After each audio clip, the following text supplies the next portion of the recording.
So a very sad but necessary topic. It's been talked about for the longest time, but even in the last couple of years, more and more people have been awakened to it, and they've been doing their research, and they realize that this stuff is not a conspiracy. And for so long, people have been trying to cover this up. They've been trying to mitigate it, minimize it. But if you ask anybody that's close to this stuff, if you are in social justice or any kind of mercy ministry to help orphans or abused victims, things like that, they will tell you the severity of this is larger than people perceive it to be. And this is one of the biggest crimes or sins of our time, because it's exploiting vulnerable victims, and especially with the kids, child trafficking, sex trafficking, and even with women. And so this last couple of days, a lot of news has come out just allowing people to, again, discuss it, trying to research more, and just this whole discussion of am I safe? Am I okay? Because my kids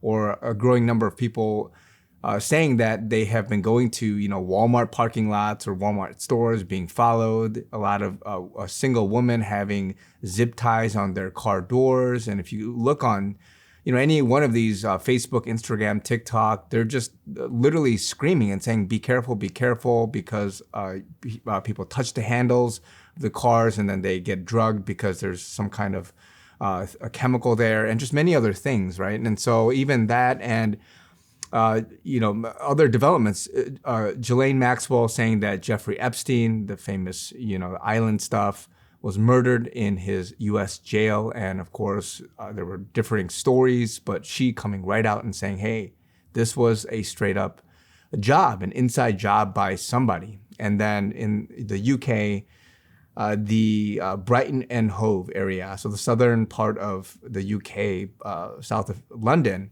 there was, and just stuff is coming out, but basically these child asylum seekers kidnapped from a Hove hotel, Hove being the city, Brighton Hove. And these guys are just in broad daylight being grabbed up by criminal gangs and just various people. And there's hundreds of kids missing. They're literally all these orphans or, asylum seekers. These guys are going there and then only to be taken in broad daylight, hundreds of them. And people are not doing much about it, or rather it's very difficult to take action. I don't know if they're armed. I'm not sure the scale of it, but it is obviously a huge issue, and not a lot of people are realizing. And this is just one of many across the world. This is just the one getting attention.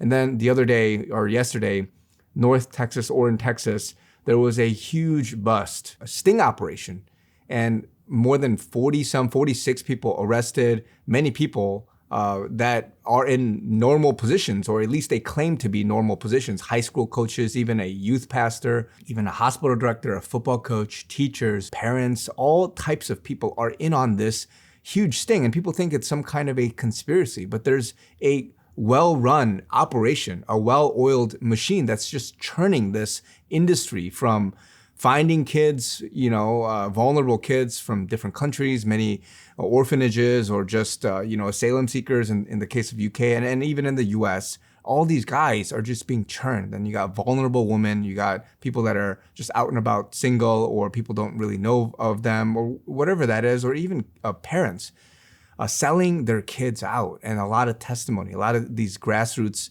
videos and testimonies that, quite frankly, are being censored, but these are coming out, they're claiming. And I mean, obviously you have to take it with, in some sense, a grain of salt. There's some that, might be overplaying it and many other things, but a vast majority of them, if you look at it, the genuine reaction they have to saying their testimony, all of this stuff is not some nonsense.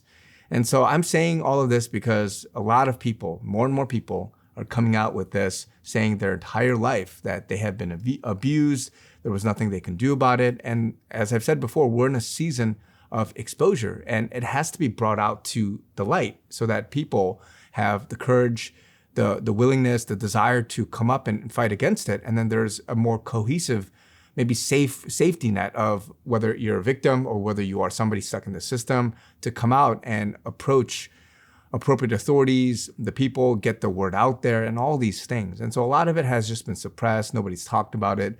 But more and more, these things are coming out. And more importantly, the grassroots efforts, the regular guys like you and me, the normal people, are finding out, hey, this is a more serious issue than previously thought and has been projected to be by the media and these guys. And these things have to be taken care of.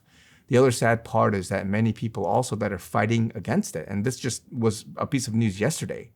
Las Vegas judge commits suicide, or that's the title, commits suicide from a self-inflicted gunshot wound after facing ethics probe for demanding an investigation into alleged sex trafficking ring.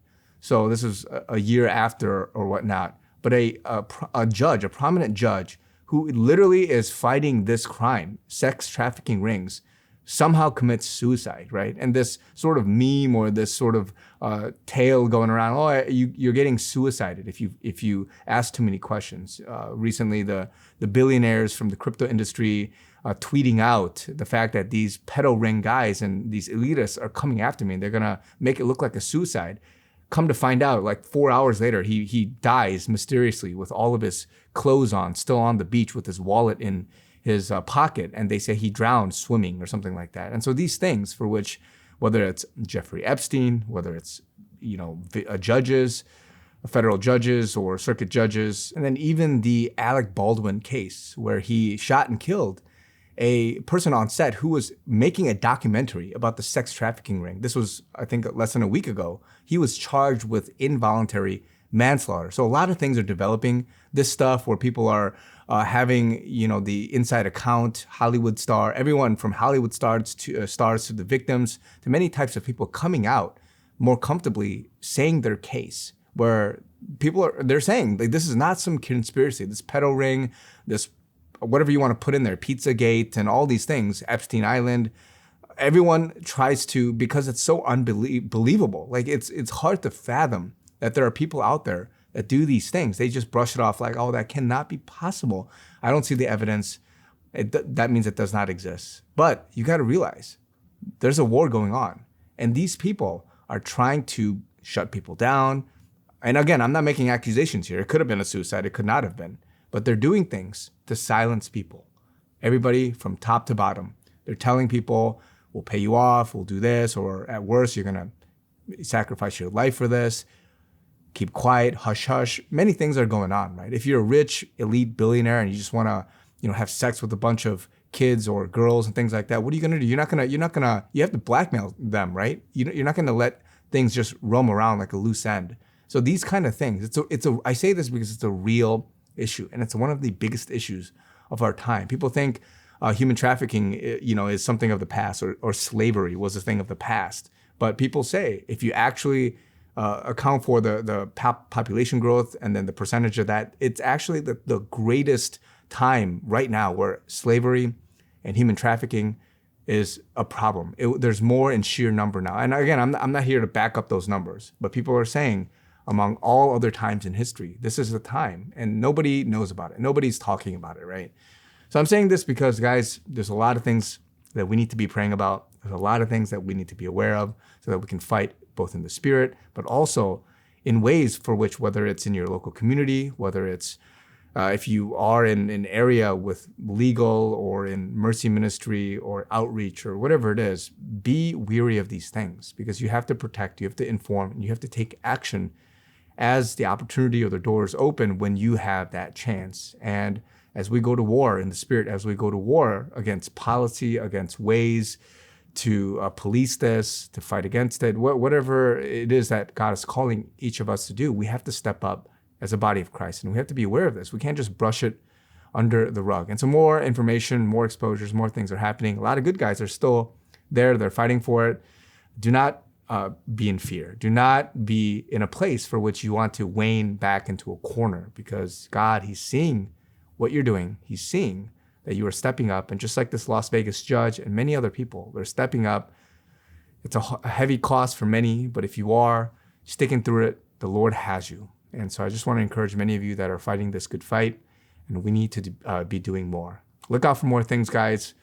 It's a sad time, but I believe it's also going to be a great time as more and more of these bust, sting operations and eventually more vindication and freedom happen for the kids and for the children and not even just women, but many other people that are vulnerable in various positions throughout the world. So look for more of that, guys. Keep praying. Love you guys. Talk to you guys very soon.